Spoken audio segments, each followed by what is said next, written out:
여러분 안녕하십니까? 의정도포 임평순입니다. 누구나 인생을 살면서 한 번쯤은 인생의 고비를 맞곤 하죠. 그 시기를 어떤 자세, 어떤 마음으로 임하느냐에 따라서 인생의 궤적이 달라지지 않을까 이런 생각이 듭니다. 오늘 만나볼 경기도 외 김진일 의원 역시 이런 인물인데요. 죽을 고비를 넘기면서 정치를 한번 해봐야 되겠다 이런 마음을 품었다고 합니다. 정말 죽을 각오로 의정에 임하겠다 이런 의원인데요. 어떤 이야기가 숨겨져 있는지 오늘 만나서 다양한 이야기 나눠보도록 하겠습니다. 먼저 화면을 통해서 소개해 드리겠습니다. 1976년 충북 음성 출생 김진일 의원. 건설교통위원회 소속으로 하남시 천연동, 신장 1, 2동, 감북동, 춘궁동, 위례동을 맡고 있습니다. 전 하남 청년포럼 대표로 일하고 현재 하남시 일자리위원회 위원으로도 활동 중입니다. 그는 더 진일보한 모습으로 도민 생활에 보탬이 되는 진짜 일꾼이 되겠다고 포부를 밝혔습니다. 네, 의원님 안녕하세요. 네, 안녕하세요. 예, 반갑습니다. 먼저 우리 카메라 오시고 우리 도민 여러분께 인사 부탁드리겠습니다. 네, 안녕하세요. 더 진일보한 행복 하남의 진짜 일꾼 경기도의원 김진일입니다. 요즘에 코로나 때문에 많이 힘드시죠? 그럼에도 불구하고 우리 재난 기본소득 그것 때문에 그래도 조금 소상공인들이 조금 경기가 그래도 조금 나아졌다 그런 말씀을 합니다. 우리 함께 코로나를 극복해서 발전할 수 있도록 조금만 같이 힘을 합쳐서 힘내세요. 네, 알겠습니다. 제가 오프닝에서 죽을 고비를 넘기면서 정치를 하려고 마음먹었다 이렇게 아니 어떤 일이 있었어요? 어디 뭐 사고가 있으셨나요? 그건 아니고요. 네, 제가 그 전격성 간염이라고 해가지고 치사율이 그게 나중에 알고 보니까 80%가 넘더라고요. 치사율이요? 네. 네. 그래서 그때 처음에는 아팠을 때 이제 단순하게 열감기 비슷합니다, 증상이. 그래서 가까운 병원에 갔더니 예. 갑자기 의사 선생님이 이제 피 검사를 하면서 네. 이 수치 큰일 났다, 이게 수치가. 얼른 저 큰 병원에 가보셔라. 그런데 그 당시에 증상은 그냥 약간 감기 수준 정도니까 병원 가서 그냥 진찰을 받아봤는데 그 의사 선생님이 빨리 간이식을 준비를 해야 된다는 거예요. 그 정도까지요? 예. 그래서 3일 안에 수치가 떨어지지 않으면 간이식을 해야 한다. 그래서 갑자기 옆에 우리 아내가 내가 그러면 A형이고 하니 나를 한번 검사를 한번 해서 간이식을 하겠다. 네네네. 바로 그러시더라고요. 그래서 저 지금도 아내한테 굉장히 감사드리고 물론 이제 간이식은 안 했지만 예, 다행입니다. 네, 수치가 다시 이렇게 내려가서 다행히 간이식까지는 안 했지만 그 당시에 이제 그 병의 증세 자체가 모든 게 그러니까 귀찮아요. 그러니까 삶의 의욕이 없어지는 그런 병이거든요. 그러니까 심지어는 밥 먹기도 싫은 그 지경이 돼요. 그래서 병원에서 이제 창문을 딱 쳐다보면서 제가 사실 지역사회 봉사를 그래도 아주 뭐 최고 수준으로 한 건 아니지만 나름대로 틈나는 대로 열심히 하고 해서 이제 지역 공동체에 좀 도움이 되겠다는 평소 때 이런 마음을 갖고 열심히 봉사를 했는데 그럼에도 불구하고 좀 부족한 면이 있더라고요. 그래서 아파트 대표회장도 하고 뭐 그렇게 했는데 과연 내가 지금 여기서 죽었을 때 후회가 되는 게 뭐냐 라고 딱 생각을 하니까 이게 본격적으로 내가 만약에 퇴원을 하게 된다면은 정말 봉사하는 마음으로 한번 출마를 해서 이 사회를 조금씩 바꿔나가는데 좀 기여를 해보고 싶다. 그렇게 마음을 먹은 거죠. 그런 옛날 이야기가 있잖아요. 사람은 죽어서 이름을 남긴다. 그래서 한번 정치 서비스에 한번 도전 한번 해보겠다. 그런 마음을 창밖을 보면서 갑자기 소설 마지막 ipse가 잎사귀가 하나 딱 떨어지면 갑자기 영화의 한 장면 같은. 그리고 요즘 또 의학 드라마가 굉장히 인기에 방영이 됐잖아요. 그 슬기로운이라고 거기에 보면은 이제 간에 대한 부분이 많이 나오거든요. 갑자기 또 드라마 같은 생각이 나고 인간극장 같은 그런 스토리가 있었습니다. 알겠습니다. 더욱더 인간적으로 이렇게 다가오고 있네요. 그린벨트 이야기를 한번 해보도록 하겠습니다. 하남시 지역이 저도 몰랐는데 70% 이상이 그린벨트로 묶여 있다고 합니다.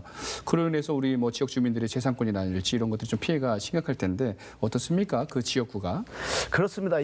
그린벨트는 사실은 하남을 위해서 그린벨트가 지정이 된 게 아니라 그 당시에 1971년도에 이제 도시 확산을 막기 위해서 영국에서 운영되던 거를 이제 벤치마킹해서 이제 우리나라에 들어왔는데 지금 그게 지금 48년째 지금 그린벨트가 돼 있습니다. 그쵸. 그래서 기존의 원주민 되시는 분들은 거의 평생 대를 이어서도 자기 재산권을 정확하게 행사를 못하는 네네. 그런 피해를 사실 겪었던 게 사실입니다. 네. 그래서 그런 부분에 대해서는 지금 물론 이제 하남도 교산 신도시나 위례 신도시, 미사, 가밀지구 이렇게 대규모 신도시 개발이 진행이 되고 있지만 그분들에 대한 그 신도시 개발을 할 때 적절한 보상 그리고 좀 그린벨트의 본래 취지에 맞지 않는 부분 예를 들면은 이게 누가 봐도 이 녹지가 아닌 취락 지역인데 그린벨트로 돼 있는 부분 그런 부분에 대해서는 과감하게 좀 해제를 좀 해야 되지 않나 하는 지금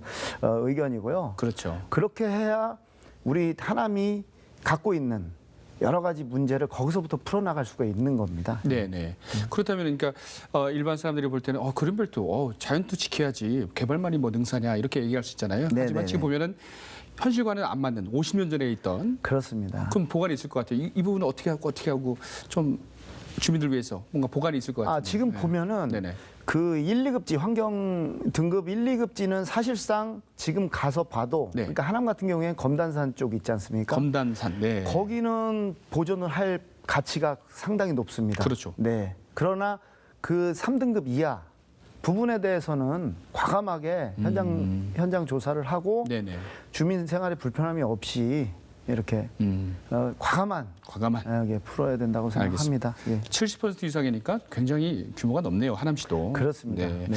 알겠습니다. 재산권 행사. 그 원주민들은 대대로 재산권 행사를 못 하시니까 맞습니다. 얼마나 가슴이 아플까요? 그럼요. 알겠습니다. 네. 도의회와 관계당국의 어떤 노력을 기반으로 발전을 가로막는 어떤 족쇄를 풀어야 되지 않나 이런 생각을 해봅니다. 말씀하셨듯이 최근 하남시의 성장세가 굉장히 무섭습니다. 그렇습니다. 미사, 위례, 가밀지구, 신도시가 인구가 굉장히 지금 급증하고 있죠. 그렇습니다. 그러면은 교통 문제가 굉장히 급선무로 떠올랐습니다. 현재 상황이 어떻습니까? 지금 미사 같은 경우에 처음에 그때 계획을 할 당시에 약 한 3만 2천 세대, 9만 4천 인구를 갖다가 계획을 했는데 지금 실제로 거의 90% 정도가 지금 완료되는 시점에서 지금 11만이 넘어가거든요. 2만이 더 오버됐네요. 그렇습니다. 왜냐하면은 그 아파트 단지뿐만이 아니라 지금 중심 상업 지역에 있는 그 상업지구에 오피스텔이 엄청나게 들어와 있어요. 예, 그렇기 때문에 거기에 대한 기본적으로 최초의 미사강변 도시에서 문제점이었던 게 교통 문제, 그다음에 교육 문제, 그다음에 생활 SOC, 그리고 뭐 보건소나 이런 사회 기반 시설이 절대적으로 부족한 상태에서 지금도 고통을 겪고 있는 상황이고 그나마 이제 우리 서울로 가는 9302 9303, 9304, 3000번, 3000번은 이제 판교로 가는데요. 그런 계속 버스의 확장을 통해서 우리가 교통 문제를 조금씩 해결하고 있는 중이거든요. 실제로 잠실역 환승센터에 가보면 요번에 이제 2층 버스를 도입하기 전까지만 해도 퇴근 시간에 줄이 300m가 넘어갑니다. 제가 선출직으로서 죄송해서 고개를 들 수가 없었습니다. 그런데 지금은 이제 2층 버스 도입하고 그렇기 때문에 거기 한 300m에서 제가 좀 재보니까 한 75m 정도. 많이 줄었는데요. 예, 그렇습니다. 그래서 한 번 내지 두 번 정도만 기다리시면 바로 탈 수 있을 정도의 수준까지는 지금 와 있고.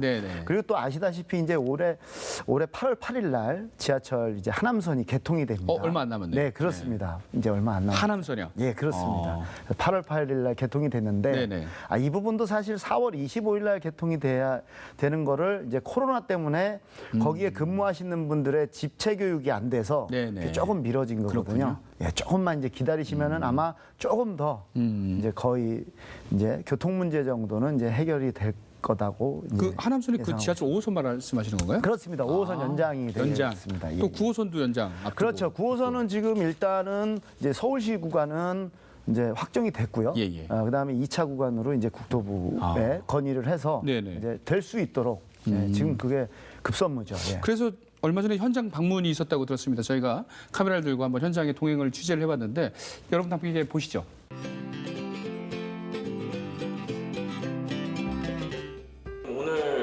이 현장 방문하셨는데 어떤 일로 방문하시게 됐나요? 네, 사실은 저는 현장에 자주 옵니다.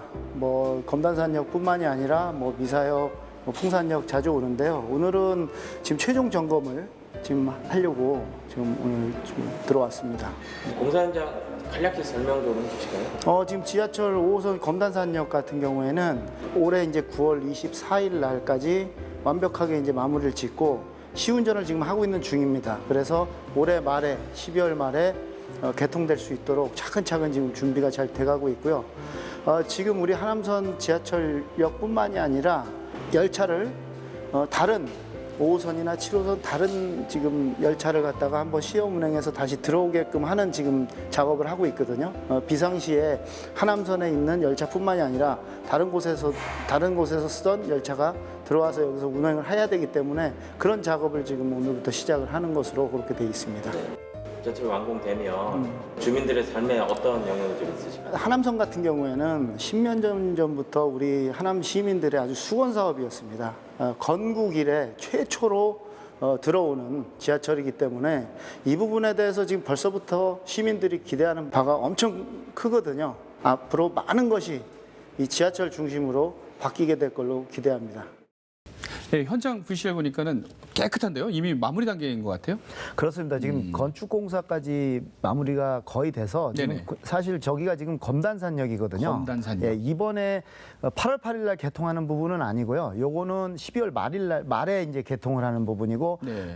공정률은 지금 99.99%예요. 실제로 9월 24일까지 예. 공사가 100%가 마무리될 거고요. 네. 그다음에 이제 시험 운행 기간을 거쳐야 되거든요. 10개월. 지금 뭐 예를 들면은 지금 그 안전사고에 대해서 굉장히 그 중요하죠. 중요한 네. 거기 때문에 그거는 다른 어떤 거하고도 바꿀 수가 없는 거 아니겠습니까? 그래서 그 절대 시험 운행 기간 10개월을 좀 유지를 하면서 예. 지금 개통을 아주 네네. 마무리가 되고 있습니다. 현장에서 말씀하실 때 하남 시민들의 10년 묵은 사업이 그렇습니다. 채점이 확 날아가는 그런 느낌을 받았어요. 네, 그렇습니다. 그러니까 시민으로서 또 네. 느낌이 좀 있겠네요. 이번에 교육 이야기 한번 해보도록 하겠습니다. 아들 둘을 키우신 아버지라고요. 네, 그렇습니다. 평소 교육 현안에 관심을 좀 크게 두고 계시다고 네, 하는데 창우초등학교 다니나 봐요? 창우초등학교? 제가 이제 창우초등학교는 이제 지역위원으로 활동을 그렇군요. 하고 있습니다. 네네. 그렇군요. 그래서 학교 현장 애로사항을 한번 현장에서 청취하셨다고 하는데 이것도 저희가 카메라 들고 함께 동행해봤습니다. 함께 보시죠.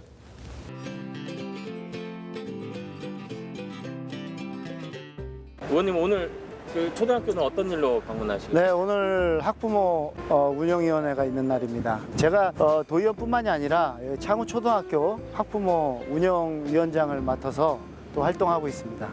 주로 어떤 내용들 이렇게 운영위에서는 논의를 하시나요? 요즘에 이제 코로나 때문에 아이들이 이제 거리두기로 이제 통학을 하고 있는데 그 부분에 대해서 잘 지금 진행이 되고 있는지 그거를 좀 점검도 해보고 그 다음에 지금 꾸러미라 그래가지고 급식을 갖다가 이제 각 가정에 이제 주는 부분이 있거든요. 그 부분에 대해서 잘 되고 있는지 또 점검을 하고 가장 중요한 건 뭐냐면 지금 이 창우초등학교 같은 경우에는 지하철 검단산역 때문에 이 학교가 많이 불편이 좀 있습니다. 또 우리 지원 방안이 무엇이 있는지 그거에 대해서 말씀을 오늘 나눌 예정입니다. 또 현장 가보니까 또 이런저런 문제점도 발견하게 되고 이날 뭐 회의에서 나온 뭐 특이한 의견이나 재미있는 의견이 있습니까?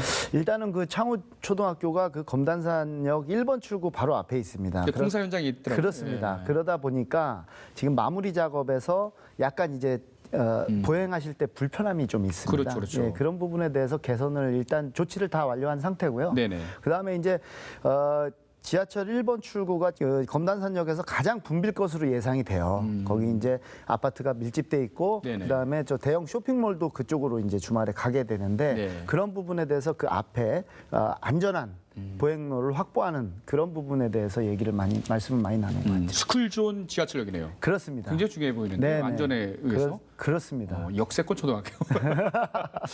그 안전 정말 신경 많이 쓰셔야겠어요. 그렇습니다. 네. 유동인구도 굉장히 많을 텐데 어쨌든 뻔한 말이지만 뭐 교육은 미래다. 우리 아이들은 미래다. 뭐 이런 얘기 많이 하는데 네네. 교육 정책도 현장에서 잘 살펴주시기 바랍니다. 네, 예, 알겠습니다. 자, 이제 하남에서 경기도 의원이시니까 광역으로 한번 눈을 돌려보도록 하겠습니다. 자, 지난해 전동 휠과 전동 퀵보드 등의 안전사고 예방을 위해서 경기도 개인형 이동장치 이용에 관한 조례안을 입법 예고하셨어요. 네네. 이거 요즘 문제가 많이 돼요. 네네, 그렇습니다. 여러분도 혹시 많이 보시겠지만 전동길로 휙휙 다니거든요.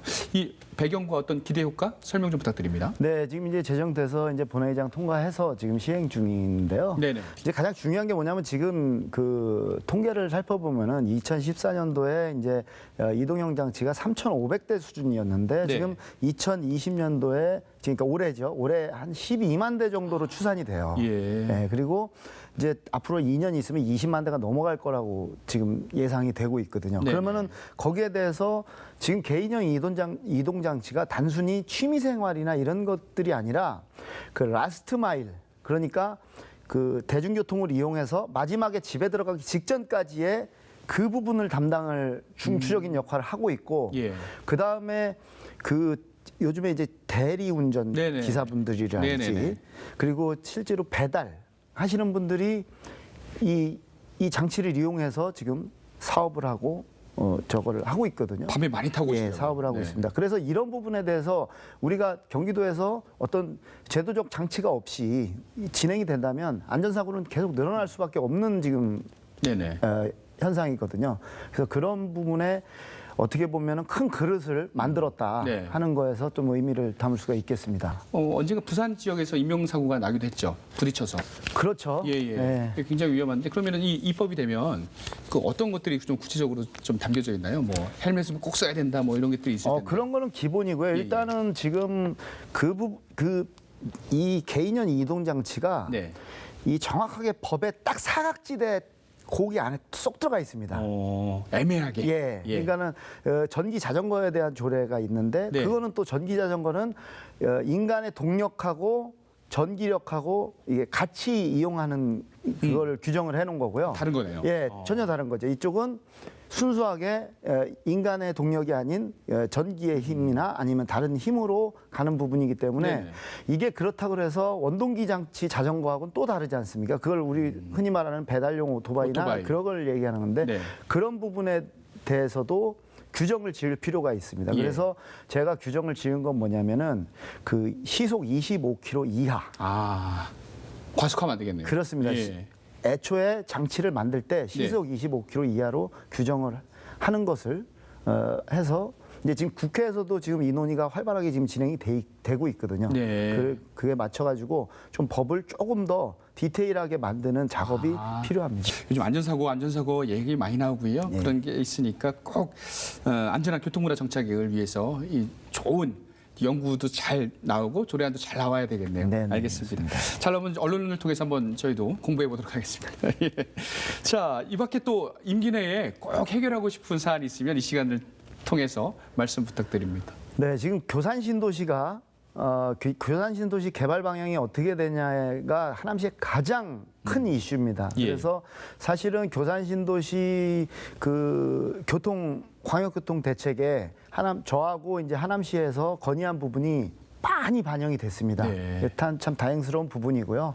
그다음에 이제 아까도 말씀드렸지만 기존의 미사강변 도시나 위례 신도시에서 발생된 문제들 교산 신도시에서 재발하면 안 되지 않습니까? 그렇죠. 예, 그런 부분에 대해서 미리 우리 한 번, 두 번 겪었으니까 이제는 선점을 해서 네. 그런 문제점들을 하나하나씩 미리 개선을 해나가는 그런 작업이 필요합니다. 네.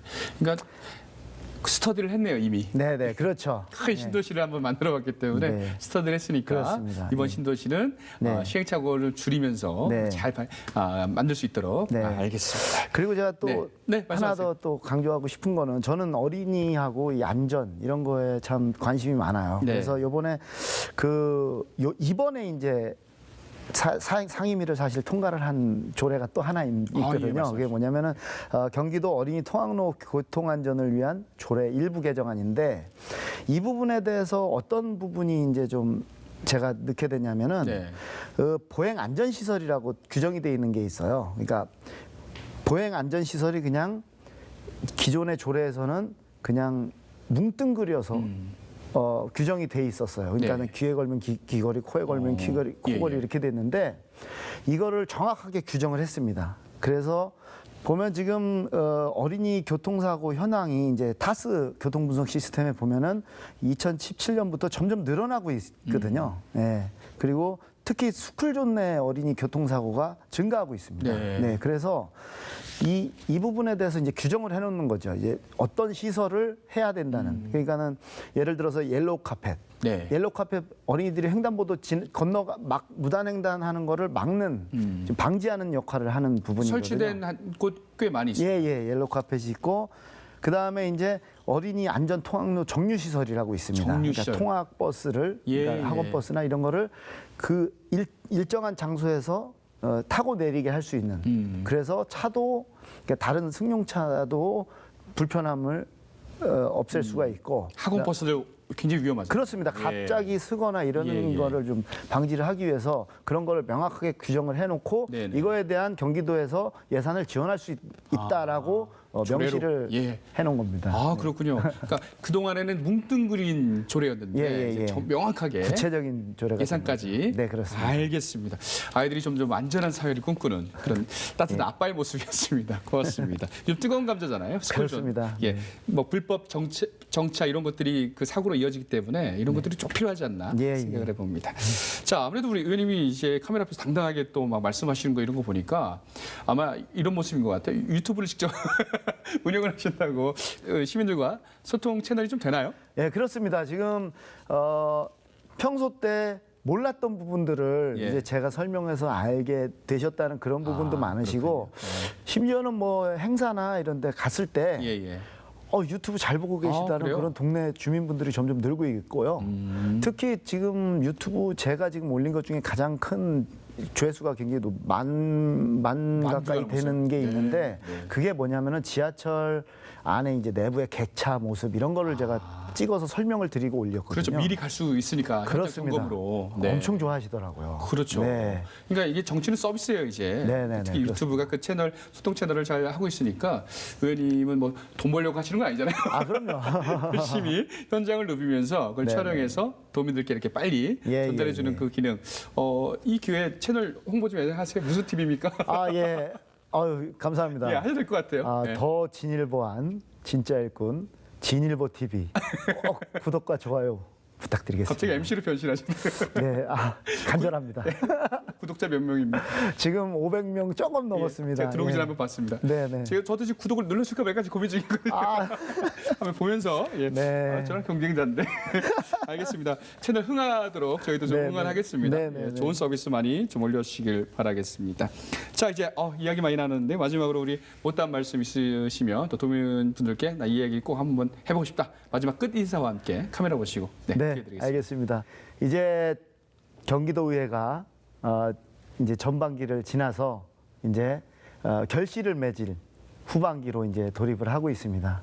그동안 참 그 도민 여러분들, 하남 시민 여러분들의 말씀을 듣고 토론회도 하고 간담회도 하고 현장에 나가서 직접 보고 하는 다양한 그 의정 활동을 했었는데 이제 후반기에는 이제 꽃을 피울 때가 됐습니다. 그래서 우리 도민 여러분들이 안전하고 행복하게 생활을 하실 수 있도록 제가 최선을 다하도록 하겠습니다.